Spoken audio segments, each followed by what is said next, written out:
Vao shampoing Style Bulperi. Vaovao, vao shampoing citron, papaye mix menthe amin'ny sachet sy tavoahangy. Ankafizy amin'ny fotoana rehetra ny sardine Annie. Sardine Annie, tsara tsiro, mora ampiasaina, mora vidy. Soka Vitre, le spécialiste de la menuiserie en aluminium, des volets roulants, des vitres et des rideaux métalliques. Vaovao shampoing, sardine Annie, Soka Vitre, manoltrano ny vaovao.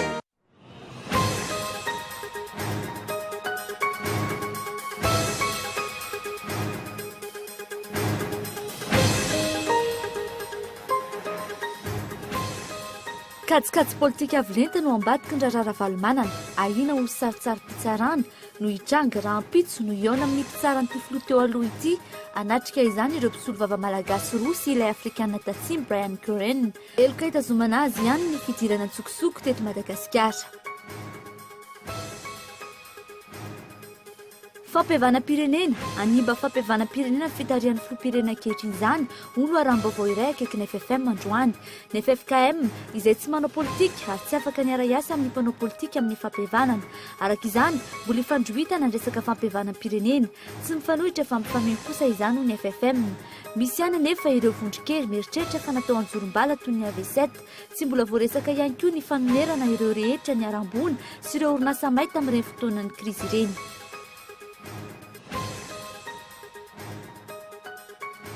Tsy mpisolo toerana intsony naterina amin'ny matare jeneraly azy Iajara Ilson eo anivony ary Madagasikara. Iova tanteraka ny rafitra rehetra amin'ny kompani mpitaterana amin'ny taona 2012. Tetika sa fanovana misa 4 no atao amin'izany ka isan'izany ny fanatsarana ny flotte sy ny fanaovana rafitra ary ny fametrahana organigramme vaovao. Adiny 3 rakely indrindra fatapahan'ny herinaratra eto andrenivohitra. Tsy mihena araka izany anefa ny saran'ny herinaratra alohan'ny mpanjifa rehefa tonga ny faktura. Tsy mahafapo ihany koa ny tolotra ataon'ny JIRAMA mandritra ny fandoavana izany. Ankoatra izay, miteraka fahatsy antokatrano na ho an'ny orinasa madinika na vaventy ny fatapahan'ny herinaratra. Ady Burkina Faso, aingana dia aingana ny fananganana ny gouvernement tatetezamita izay nanendrena ny filoha ny tetezamita sy ny fanekena momba ny toeran'ny prime ministre nivoaka ho Malala nisitra mpikambana mandrafitra ny gouvernement vaovao izay entin'ny colonel Isaac Zida. 420 ministra ka nitafika ny tena maronisa amin'ity fitondrana tetezamita ity. Voatendro ministra ihany koa ny rahalahy ny filoha teo aloha Blaise Compaoré izay niongana ray volana lasa izay. Ny andindiny izay avy hatrany.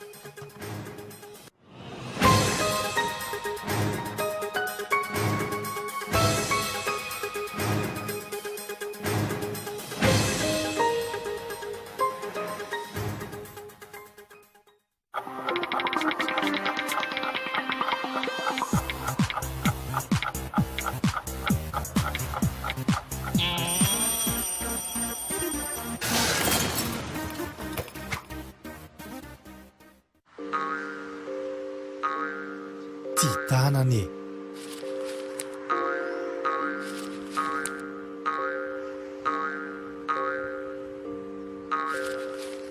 Ty tanane. Ty tanane. Rehefa tsy mandoto ane dia efa manadio e.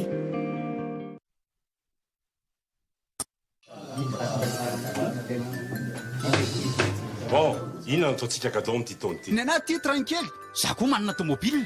Na koa saribakolo mahafatifaty be.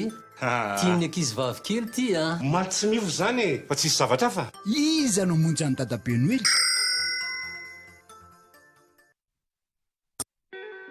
Soka Vitre en Outapenac, menuiserie en aluminium,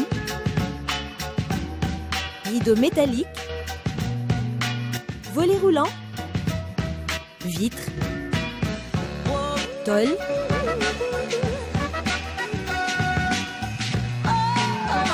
Soka Vitre en Outapenac, 020 22 682 28, 033 11 256 63, Soka Vitre en Outapenac. Très sincèrement à votre service.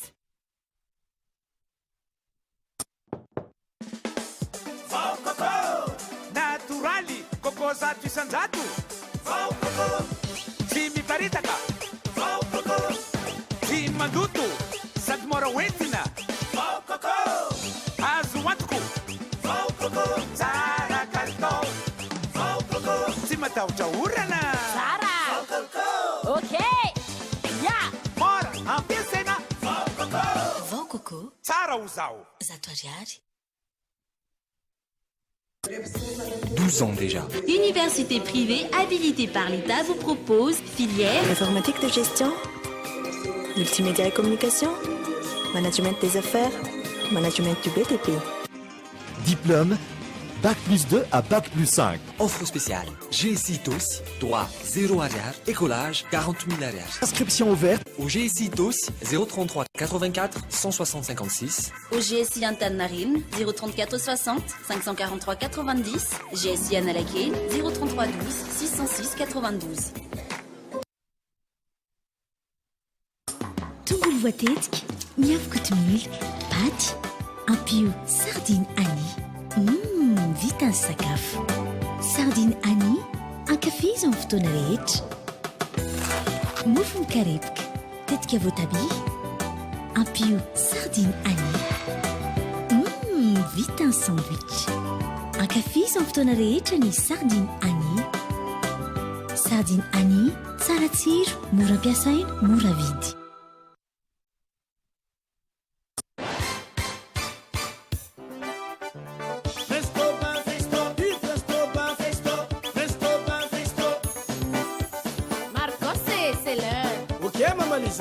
Calmano madame, asa kupake, kimi sunu vote, metam fan kavien, mura karkarena, pat presto bœuf, sara presto bœuf, machi presto bœuf, presto. Maman kukua.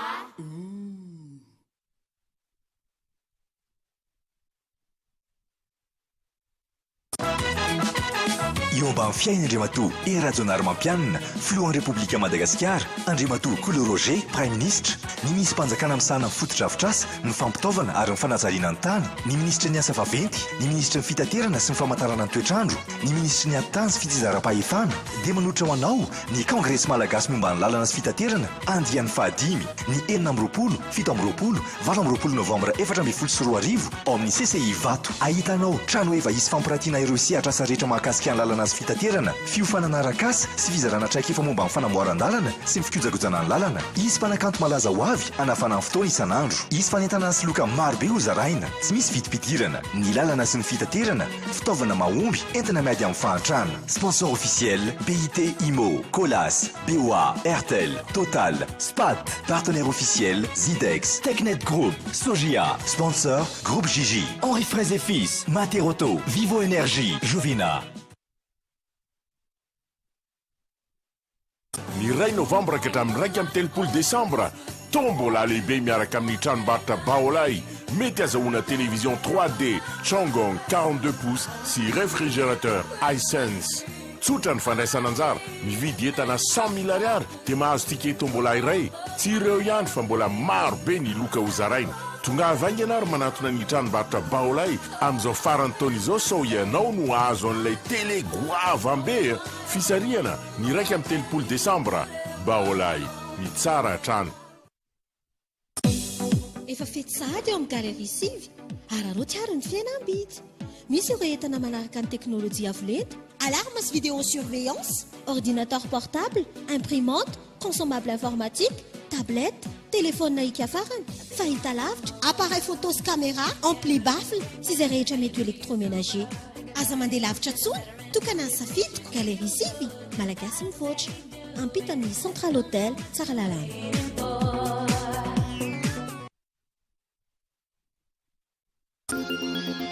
Une grande promotion pour tous les clients chez Leftmate pendant la fête de Noël et le Nouvel An. Des remises seront offertes pour les salons allant de 25% jusqu'à 50%. Meubles de bureau, 30% à 35%. Salle à manger, vaisselier, table basse, 25%, 30%.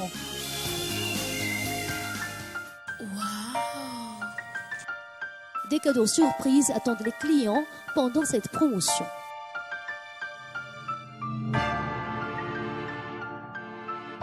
Lefmet, Anoussad.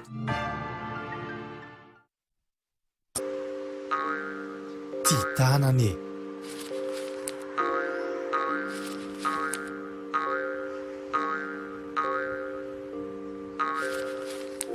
tia tanana e tia tanana e rehefa tsy mandoto ane dia efa manadio e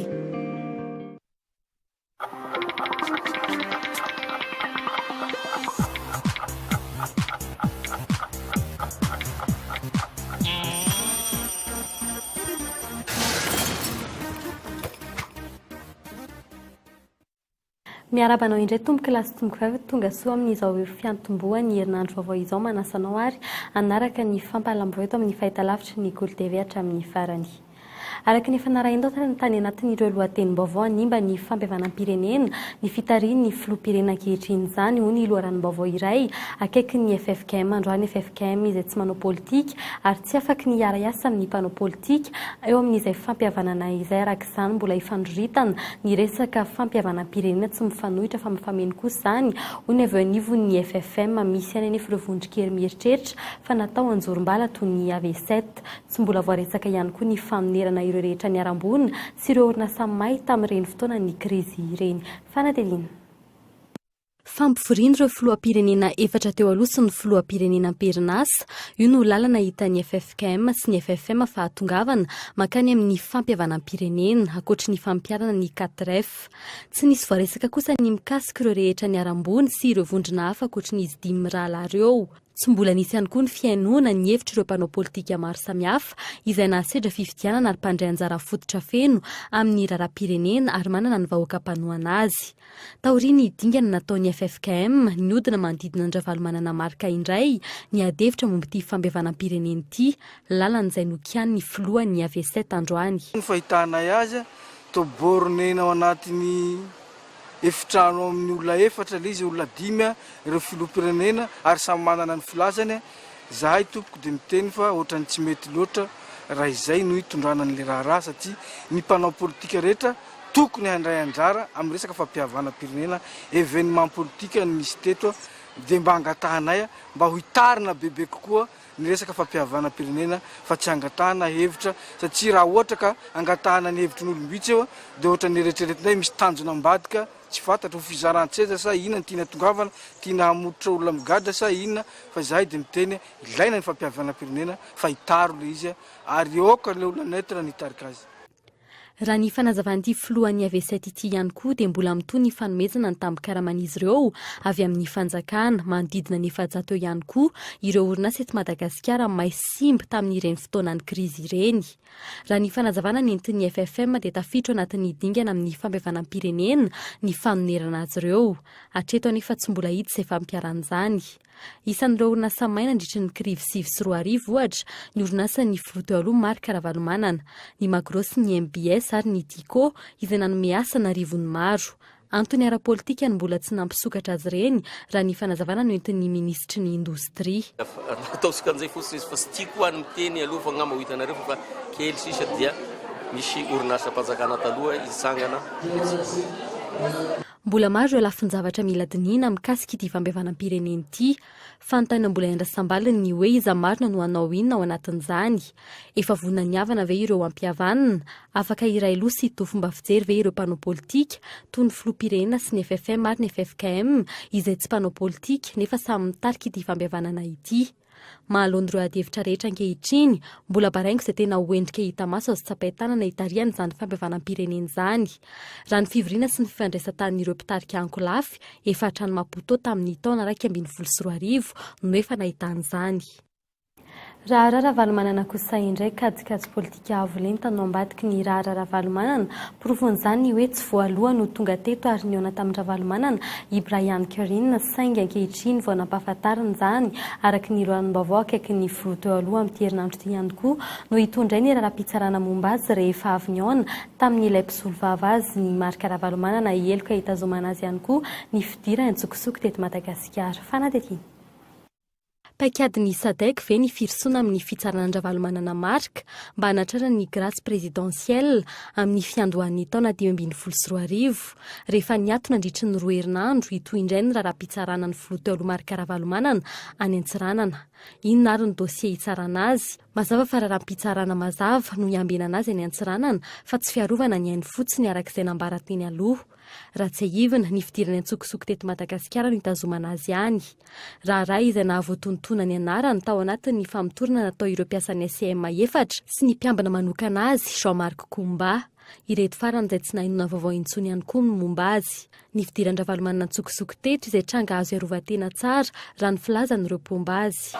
Ataontsika ohatra fotsiny hoe raha ohatra zany ka niteny président Ravalumanana niteny tamin'ny hainao moanjery ny antso hoe ho avy aho fa tsy hainao hoe ny vato ohatran'ina zavatra mety hisy ka reny nanao anonsa fotsiny hoe ho avy aho fa tsy hainao hoe ny vato dia rahatadidinao dia miverina le teany amin'ny fitsenana azy tamin'le nasinanao tamin'ny mateny vato dia reny hoe mety hisy eo zavatra maty ny lalana tena teneniko ao maty ny lalana Antananarivo fitsenana président Ravalumanana satria hiakatra dao ny province rehetrarehetra.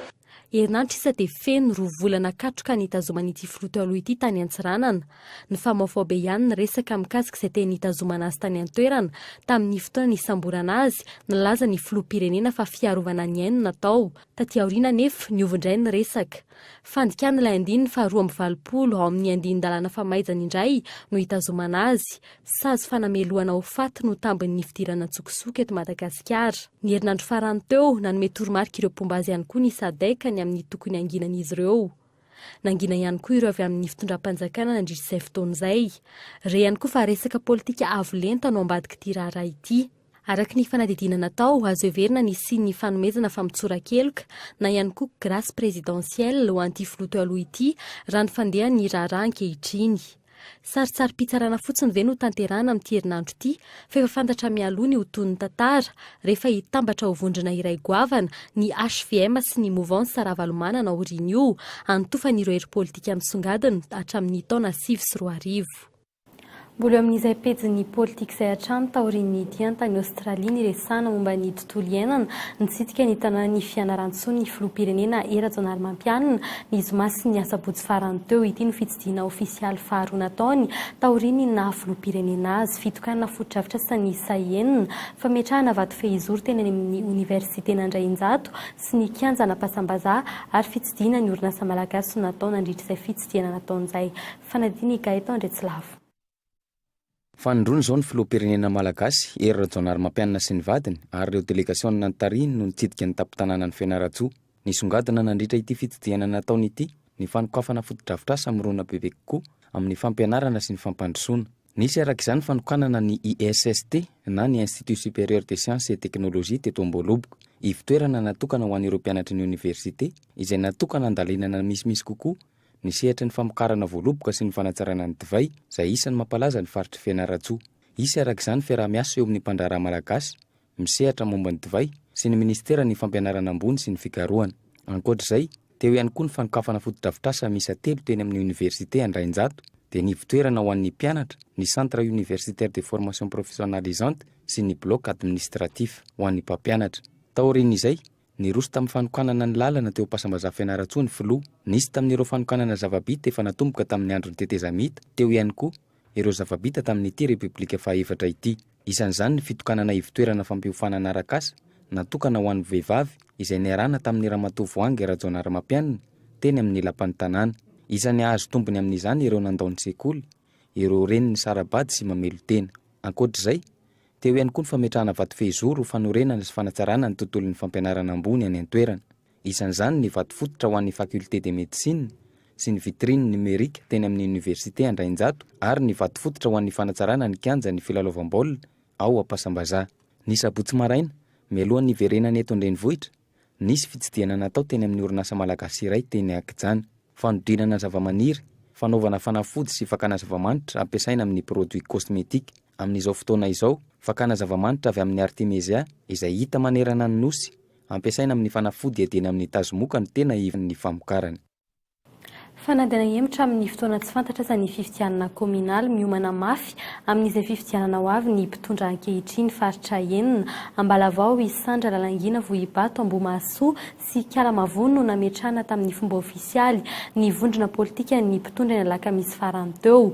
Mpikambana vonjimaika handrafitra ny birao ireo natolotra ireo tamin'ny fomba ofisialy na izany aza tsy kiatra nandritry ny lanoana izay nitanterana tany an-toerana fa misy amin'ireo mpikambana no manana andraikitra ambony amin'ny fampianarana isan'izany ny fahitana ny lehibe ny farim-piadidim-pampianarana vao tsy ela akory nahitana sotry ity antoko ity ny kahie nozaraina ho an'ny mpianatra dia nitosy sy mitondra fanazavana momba izany ny filohan'ny antoko any Matsiaritra ambony. Ny azoko amalina azy mivantana angamba dia hoe ny chef siscole ka olom-pirenena malagasy ihany koa ka amin'ny maha olom-pirenena azy dia afaka izy mikambana amin'ny antoko izay ireny fony fa tsy ny antoko HBM maverikindray mandeha no manery an'ilay chef sisco fa olom-pirenena toy ny olom-pirenena rehetra izy. Ivadika lafim-baovao hafa kosa indray isika adiny 3 rakely indrindra ny fahatapahan'ny herinaratra eto an-drenivohitra tsy mihena araka izany anefa ny saran'ny herinaratra alohan'ny mpanjifa rehefa tonga ny faktura mitombo ny fandaniana raha ny fitarainan'ny mpanjifa tsy mahafapo ihany koa nitolotra omen'ny jirama mandritry ny fandoavana izany ankoatr'izay miteraka fatiantoka hatrany ho an'ny orinasa madinika na vaventy ny fahatapahan' izay herinaratra izay ary ny fanadihadiana. Filaharana ainandro mandany adin-droa 3 matetika ny mpanjifa rehefa mandoa ny saran'ny herinaratra eny amin'ny jirama. Tsy misy fijerena ireo mpanjifa nitolotry ny jirama.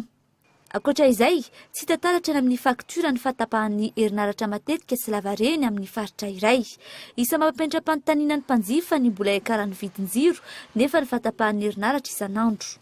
Zay rehefa mandoa jiro ny filaharana matetika adiny iray na adiny roa izay vao afaka eo amin'ny jirama anala mahitsy mandoa jiro dia ny tena mampalahelo izany na ny zaza manao révision zany manao famerenana fianarany dia labozia zany izay mividy labozia 2 isanandro nefa labozia anankiray 500 sy 500 ny anankiray dia tokony eritrereto fanjakana zany fa tiantoka mahazo ny ray aman-dreny manoloana ny délestage. Tovitovy eo fa tsy misy hoe mahasamihafa azy. Zay indray aloha dia tsy voaremarqué anay fa dia miakatra indraindray dia midina indraindray dia miakatra tsy voaremarqué anay zay. Dia atao firy isanandro ny fatapahana? Tapaka eo amin'ny sasakadiny matetika. Misy lera fixe hoe Rakajiana, manodidina ny 7 litatra isanandro ny gazole lany amin'ny groupe électrogène amin'ny tanjaka 500 kW izay ampiasaina mandritra ny ora 4 isanandro ary mandany hatramin'ny 5,000 ariary. Ho an'ny orinasa madinika tsy mahatakatra groupe électrogène kosa, tsy maintsy miandry ny fiverenan'ny herinaratra amin'ny alina vao manohy ny asa. Fantiantoka no ateraka izany raha ho an'itony orinasa mpanao autocollant itony. 3 tapitrisa ariary no very amin'ny basy iray mirefy 10 metatra tokony atao impression raha tapaka amperinasa ny herinaratra, eo ihany koa ny fahasimban'ny fitaovana ampiasaina.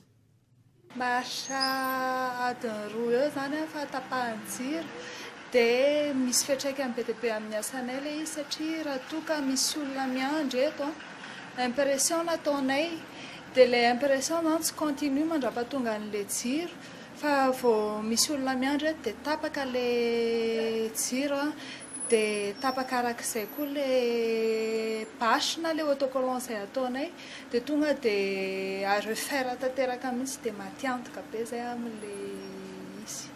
Efa maro ireo vahaolana narosiny teknisiana sy ny manam-pahaizana ialana amin'ny olan'ny délestage toy ny fampiasana angovo azo avy amin'ny masoandro sy ny avy amin'ny rivotra. Ny saran'ity farany sy ny toerana sina azy eto an-drenivohitra no fantatra treto fa sakana tsy ahafahana mampiasa izany. Tsy misy sakana ny tsy ampiasaina izany anefa any amin'ny faritra. Misy tokoa toerana mety tsy ety aminy satria indrindrindrindra izany raha vao maro loatra ny trano manodidina azy dia efa tsy mety tsy azo atao ny manao an'izay fa ny toerana malalaka toy ny hoe any ambanivohitra ohatra izay anisany tena mila azy dia izay no anisany ametrahana azy na faritra maromaro trano fa misy toerana malalaka kosa tsy maintsy ametrahana an'ilay fitaovana zany. Vahaolana maika no ilainy ny fiarikaren'ny mponina ankehitriny amin'ny resaka fahatapahan-jiro ity. Mbola mitohy ny délestage ary vao maika aza manahirana ho Antananarivo mitohy hatrany ny fitarainan'ny mponina amin'ireo tambazotra sosialy isan-karazany. Raha ataony kajy eto an-drenivohitra toerana hatrany amin'ny 80 mahery eto Antananarivo sy ny manodidina no tapaka isanandro. Aiza ny fanjakana? Inona lahara-pahamehana? Toa misy ihany ny vola rehefa eny ireo vola be amina miliara natotona tamin'ireo dahalo nambara fa niova fotany atsimo. Vaovao ny fitaterana na bakabaka kosa indray tsy mpisolo toerana intsony nanterina amin'ny mahatale jeneraly azy Ihaja Rahelson eo anivony orinasa-panjakana Air Madagasikara io tanteraka ny rafitra rehetra ao amin'ity kompania mpitaterana ity hatramin'ny faran'ny taona 2024 tetika asa fanovana misy sa efatra natao amin'izany ka isan'izany ny fanatsarana ny flotte sy ny fanovana ny rafitra ary ny fametrahana organigrama vaovao fanatetiana. Itsoka eny anivony Air Madagasikara ny rivotry ny fanovana mpitantana isan'ambaratongany amin'io taona ho avy io. Manomboka manova ny rafitra amin'ny Air Madagasikara ny fitondrana rajonary mampiana amin'izao fotoana izao. Ankoatra ny fahafantarana, herinandro maro laza izay fa araka ny teti-bola-panjakana 2024 mety tampy 2.20 miliara ariary ny vola ampiasain'ity kompania nasionaly ity, raha toa ka 70 miliara ariary hatrany ireny vola nampiasainy nanomboka ny taona 2024. 100 miliara ariary nampiasain'ny orinasa ary ny 70 miliara kosa nandoavan'ireo hetra maro isan-karazany nanomboka ny taona 2024. Ny 20 Novambra lasa teo voatendry ho tale jeneraly ny Air Madagasikara Andriamatoa Ihaja Rahelson rehefa antanany andraikitry ny tale jeneraly Vonjomaika taorian'ny fanesorana n'Andriamatoa Hugues Ratsiferana teo amin'izay toeran'izay. Mitohy hatrany ny fanovana ny rafitra rehetra eo anivon'ity kompania ity raha ny fanazavana azo teny amin'ny ministeran'ny fitaterana androany. Tetika asa fanovana miisa 3 ankoatra ny fametrahana tale jeneraly no vinavinain'ny fanjakana ho tanterahina hatramin'ny faran'ny taona 2024. Isan'izany ny fanatsarana flotte, ny fanovana ny organigrama ary ny fanatsarana fampiasam-bola. Raha tsy ahivina, 900 vola mitotona ao amin'io kompania io ny vola-panjakana, 900 mpikambana ao amin'ny filakevim-pitatana ny orinasa ihany koa no olony fitondrana na akaiky ny filoha rajonary mampianina. Ohatra amin'izany, Henri Rabarinjaka, Hugues Ratsiferana izay mpanolotsaina manokana filoha sy James Sandrenalsoa izay talen'ny ACM fa mpanolotsaina ara teknika amin'ny filoha ihany koa. Toy ny ahoana araka izany ny fanovana tranga amin'ny taona 2024 iny. Raha ny fantatra aloha, ny faran'ny taona izao no avy ilay fiaramanidina ATR isolo ireo fiaramanidina efatranay ao amin'ny Air Madagasikara. Ny volana janoary kosa no avy ny Boeing Vaovao ary aorian'ny volana aprily 2024 no mety ho tafavoaka ny lisitra be i Madagasikara.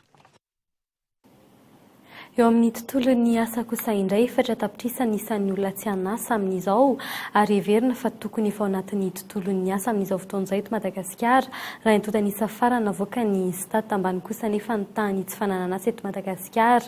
Ny manao asa tsy mifanaraka amin'ny fianarana natao no mibahany toerana amin'izany tanora avokoa ny akamaroan'izy ireo no sokafana tamin'ny fomba ofisialy androany ny fankalazana voalohany ny iray volany toe-karena sy ny sosialy na ny mois de l'économie sociale et solidaire fanatetiana.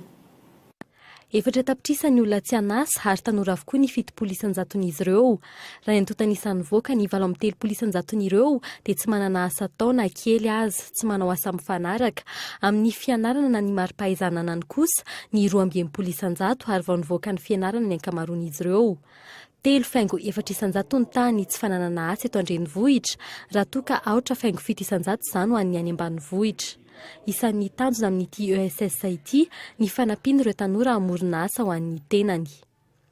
Targetranay zany mitarika ireo tanora mba hanana fitatiava-bola manokany amin'ny alalan'ny tenany, izany hoe miainga amin'izay zava misy eo ampelantanany zany no tokony hiainan'ilay tanora fa tsy voatery hoe hanana fond de caisse marobe na ohatr'izany izay vao afaka mivoatra ny fiainana fa io zany ny zava-misy ny tontolo iainantsika dia efa afaka maro ny zavatra tsoahana afaka exploitena mba hampivelatra antsika mba. Isa-taona tanora manodidina ny 4 hetsy ka hatramin'ny 5 hetsy no mahavita fianarana ary miara-miditra eo amin'ny sehatry ny asa avokoa. Vokatry ny tsy fahampiany asa miditra amin'ny sehatra tsy manara-dalàna avokoa ny 3,7 isanjaton'izy ireo. Asa izay tsy mifanaraka amin'ny fianarana natao avokoa. Ny vehivavy no betsaka amin'ireo tanora tsy hanasa ireo. Ivelan'ny fambolena 2,20 isanjaton'ny vehivavy raha toa ka 4,20 isanjaton'ny lehilahy. Voasokajy ho asa mahavelona sy hivelomana ny fambolena sy ny fiompiana amin'ny fanadihadiana io. Amin'ny ankapobeny 4,20 isanjato ireo vehivavy no eo amin'izany sehatra tsy manara-dalàna izany raha toa ka 2,7 isanjaton'ny lehilahy. Hatreto tsy mbola misy ny vahaolana maharitra hanenany ireo tsy hanasa. tsy mbola misy ihany koa ny vahaolana vonjimaika hanomezana ireo asa dia mety sy ny tanora araky ny voalaza tao anatin'ny politika akapoben'ny fanjakana. Io ampamola volana ny tetika spaika izay ahafahana mamerina indray any amin'ny tsenany asa na mampiditra amin'ny tsenany asa ny tanora izay tsy anasa ny ministera any amin'izao fotoana izao. Mbola io ampamola volana ny tetika izay amin'izao fotoana izao ka ho tonga ihany ny fotoana izay ahafahana mijinja ny vokatra azo sarotra ny manombana ny ezaka vita hatramin'izao ampahany ohatran'inona amin'le 500,000 moa zany no efa tafiditra efa amperinasa amin'izao fotoana izao. Fa ny ezaka aloha dia natomboka ary hotohizana atevenina. Isan'ny mbola olana ho an'ny toe-karen'i Madagasikara ny famokarana ho an'ny filan'ny tena ary mbola 8,500 malagasy mamokatra eo anelanelan'ny 520 ka hatramin'ny 420 taona.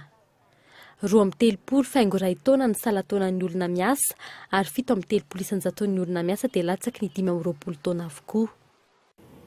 Vaovao ny fahasalamana kosa indray 2,10,000 ariary no vola ilaina hiadina amin'ny pesta rehefa nampiasaina hatramin'izay nisian'ny pesta teto Madagasikara tamin'ity taona ity ny ampahany tamin'izay vola izay. Tsy mbola fantatra mazava kosa ny hoe avy aiza no nahazoana izay vola izay ty aretin'ity izay fanamono olona miisa hatrany amin'ny 7,700 hatreto raha ny vaovao avy amin'ny ministeran'ny fahasalamana sy ny OMS. Tsy vao izao no nisy ty aretin'ity teto amintsika toromarika maromaro no nomen'izy ireo androany momba izay fisoroana ny aretina pesta izay. Tsy taitra amin'ny fanjakana raha tsy nitaire ny OMS fotsely izay efa voafemy pesta hoy ny Prime Ministre.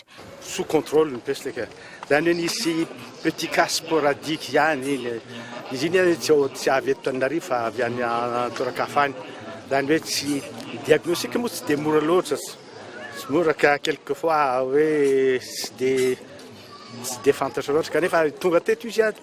Voan'ny zareo tsara ny diagnostic natao ny traitement ohatra tsy dia naomby loatra ohatra nisy résistance ihany angamba le tsy fantatra fa ataoko aloha fa amin'izao fotoana izao ny peste dia sous contrôle mihitsy.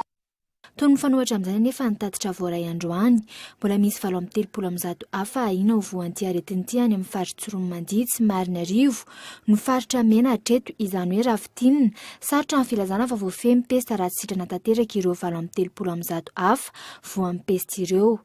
Rehefa nandrava tany Andilamena sy Tsoromandidy eto Antananarivo indray ny aretina pesta tetsy amin'ny 7,20 hektara izay nahafaty ilay tovovavy 5,20 taona ny tranga farany teo. Rehefa nangina nandritra izay fotoana izay laza ny ministeran'ny fahasalamana androany fa tsy zava-baovao ny aretina pesta 7,20 izao ny olona matin'ny ity aretin'ity eto amintsika. Izany hoe conférence de presse natao androany satria fantatra fa mila ny information matanjaka fa maro ihany ny information zay mifanindry fanzarana ministera fa mifandraisana ndraikitra tamin'ny marary fandraisana ndraikitra tamin'ny ady amin'ny pesta dia efa natao hatramin'izay voalomoka ny saison pesteuse dia mizara fanafody zay magnano prépositionnement na insecticide sy mamparitaka fanafody ary zay marary rehetra ka fantatra fa voan'izany dia maro traitement gratuite. Toromarika voalohany amin'ny fiadinan'ny pesta nomen'ny ministera sy ny OMS androany nisy tokony hamaika amin'ny famononany voalavo. Raha ny fanazavan'izy ireo hatrany ny ady amin'ny famparitahan'ny parasy no tokony masoana. Tsy tokony hahilikilika ihany koa ireo olona voan'ity aretin'ity mba tsy hanafenan'izy ireo ny aretina mahazo azy ary hamora ny fitsaboana. 2,10 miliara ariary no volanentina ny ady tamin'ny arety mandozy ity tamin'ity taona ity raha ny vaovao azo. Tsy namaly kosa nefa ny fanjakana ny amin'ny hoe taiza nahazon'ireo vola ireo ary koa mbola misy ve ireo vola ireo. Mbola tantara mitoy araka izany ny ady amin'ity aretin'ity mbola manana ady hatramin'ny 4 bolana ny fanjakana mialoha ny fahatamperan'ny fotoana amin'ny pesta sy 100 n'ireo trangana aretina vokatry ny kaikitry ny parasy fitsokoa araka izany ny voan'ny pesta pulmonaire. Amaranantsika ny fampalalamba avao maresaka avy aty Burkina Faso aingana dia aingana ny fananganana ny gouvernemanta tetezamita izay nanendrena ny filohan'ny tetezamita sy ny fanekena momba ny toeran'ny Prime Ministre. Nivoaka omaly alina ny lisitry ny mpikambana andrafitra ny gouvernemanta vaovao izay tarihin'ny kolonely Isaac Zida 420 ny ministra ka nitafika ny tena maro anisa amin'ity fitondràna tetezamita ity voatendry. Ho ministra ihany koa ny rahalahy ny filoha teo aloha Blaise Compaoré izay niongana ray volany lasa izay. Raha manao fampitana tsotsotra isan'ny fananganana gouvernement teteza mita angana indrindreran-tany tamin'ny firenena nisy otakotaka na fiovandrafitra ivelan'ny lalam-panoreny ity nisy tamin'ny Burkina Faso ity tao anatin'ny 2 volana latsaka nijoro ny rafitra sy ny gouvernement tany teteza mita ifanarahany rehetra i Blaise Compaoré izay fantatra fa efa niala tany Côte d'Ivoire ary mialkalaka any Maroc ankehitriny. Fa itoy amin'ny herinandro ity indray ny fitsarana ny filoha teo aloha Marc Ravalomanana rehefa avy noana tamin'ny mpisolo vavazy Brian Kerine izy nanterina ny mahatale jeneraly tompo-toerana ao amin'ny orinasam-panjakana Air Madagascar Aniady Rahelson tafakatra 740 isy ireo matin'ny aretina pesta teto Madagasikara nandritry ny 3 volana farany raha nitatitra avy amin'ny OMS na ny Organisation Mondiale de la Santé ary farany mirongatra indray ny famarinana olona na ny traite de personnes eto Madagasikara raha nitatitra avy amin'ny fiarahamonim-pirenena SPDTS Androany dia izay ihany koa no entina manakatona ny vaovao tamin'ny tianio ity sornatra ianao niaraka tamin'ny hatramin'ny farany azadinona amin'ny sivura latsaka fifanana rainao ny fampalam-baovao amin'ny teny frantsay veloma tompoko.